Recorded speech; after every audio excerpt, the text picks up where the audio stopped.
No morgue will take my wife's body. Written by Drywall9. The following is an account given by a Wyoming farmer who shall remain anonymous to a local news agency in 2011. The agency shut down 2 months later. My wife and I have always lived a kind of secluded life on our farm with our child. We aren't terribly far away from any town or accommodations, but we've been proudly self-sufficient for the most part. We thought it'd give us some peace and quiet. That is, until a couple months ago. Our crops and livestock were dying left and right. The cows were dropping like flies. I still remember talking with my wife at the very start of all this, thinking it was some stroke of bad luck and how it'd all blow over soon. But it just kept on going. Cattle kept on dying. Plants kept on withering. She promised me that she would help make things right. We called family and friends one after the other. Maybe they had the same experience that we were having and had some clue on what was happening. Weird weather, plague, contaminants, anything. But no luck. We were alone, and there was nothing about this that the news could clue us in on either. It was odd. Later on, we decided to take a look around our land. Whatever was doing this had to be somewhere in there, but it was already becoming difficult to search. Whatever caused this had done so much damage to our farm that it was almost completely unrecognizable to us. The ground was as black as tar, and rotten plant matter was sparsely coating the dirt. Dead cows that we had yet to clear the carcasses up of lay across the strangely wet soil. In hindsight, leaving the cows be probably saved my life. Something was decidedly wrong with them. Even after all the interventions, nobody dared touch them. I don't know why. Doubt I ever will. My wife continued to insist that she would make things right through it all. She was always a determined woman. Much more determined than I was.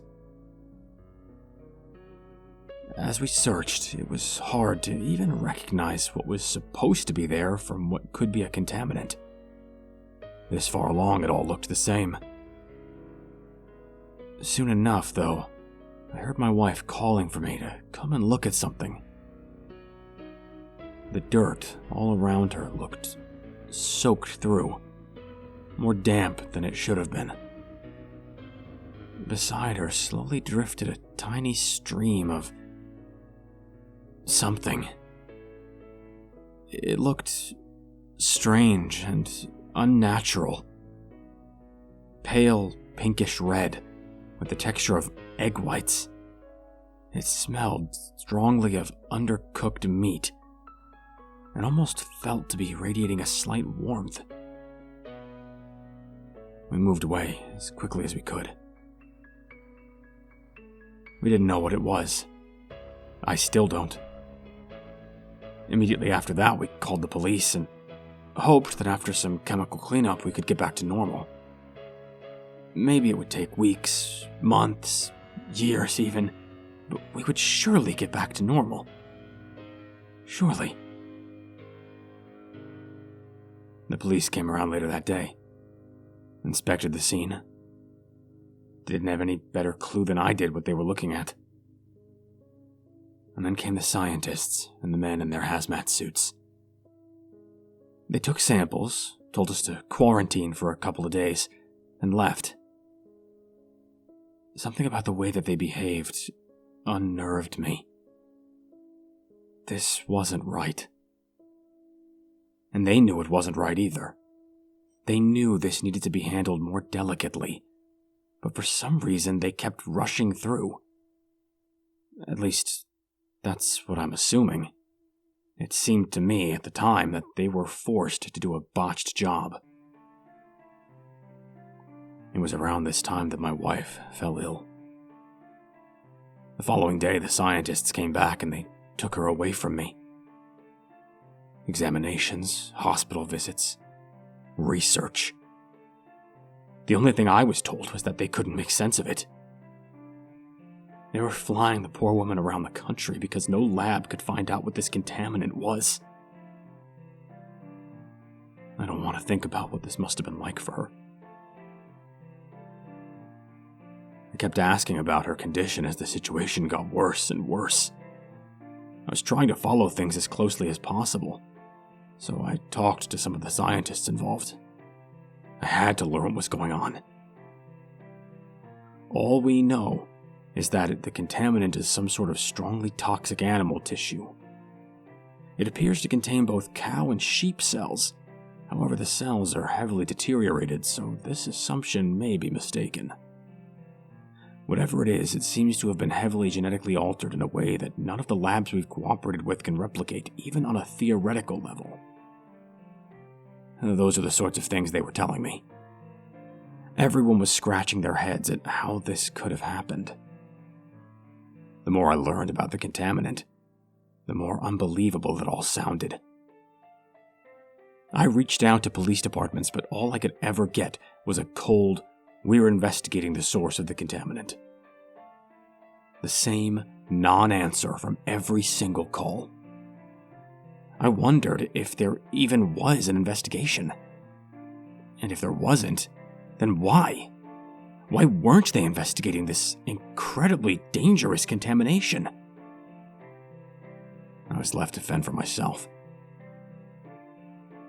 A week later, I got a phone call from a lab telling me that my wife passed earlier that morning. Her final moments were spent being frantically shipped like a package from facility to facility. I didn't even get to tell her goodbye. They sent her to a morgue nearby to prepare for the funeral. And that same day, I got a letter from the morgue. They told me that they couldn't keep the body, and they wouldn't explain why either. I assumed it had to be some sort of concern about the contaminant that killed her. Whatever it was, I knew that something shady was going on. The letter said that the corpse would be returned to my residence due to no available facility willing to accommodate it. The body was brought in an hour later with no warning. All I could do for now was to hide it somewhere, and maybe hope for the best. I couldn't find anyone who was willing to help me bury her. And I couldn't touch her. Not through the body bag. There was a risk that I could get infected too.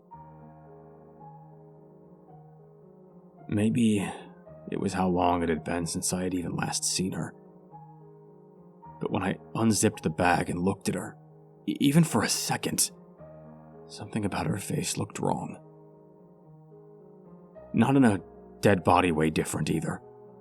I can't really describe it properly, but it looked as if her entire skull had changed shape.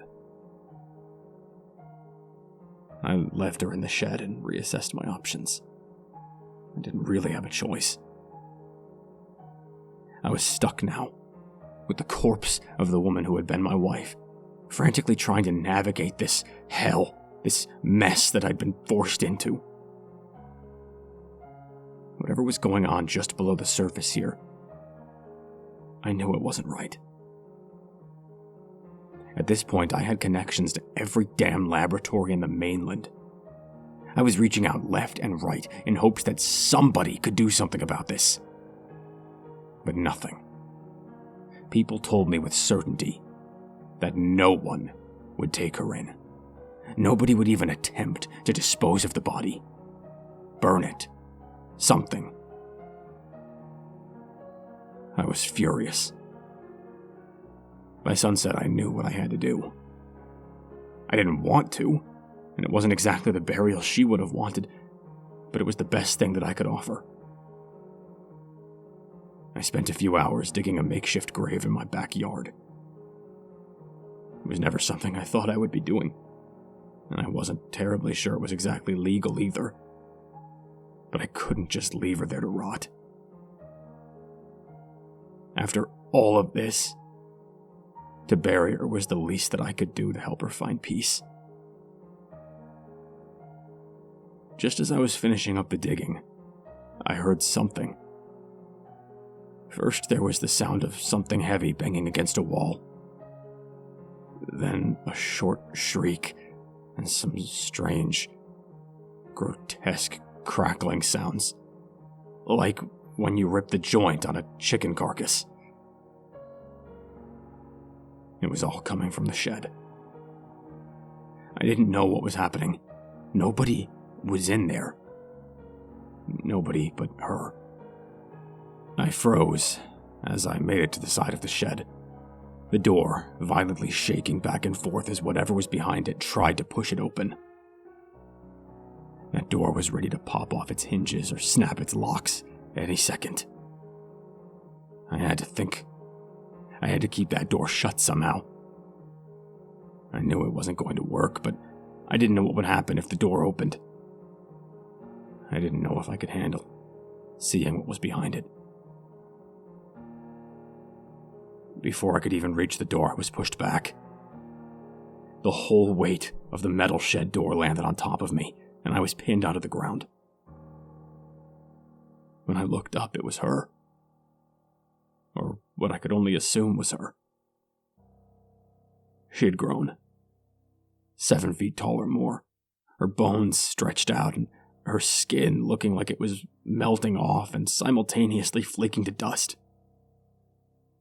She stood over me, dead, vacant eyes staring down.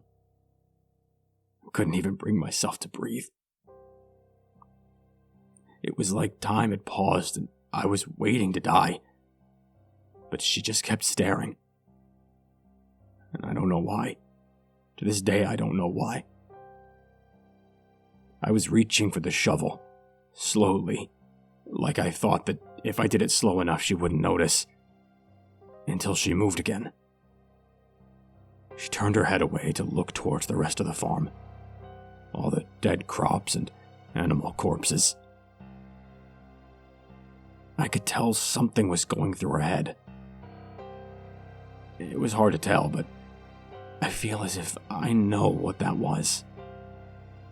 At least I know what option would comfort me the most.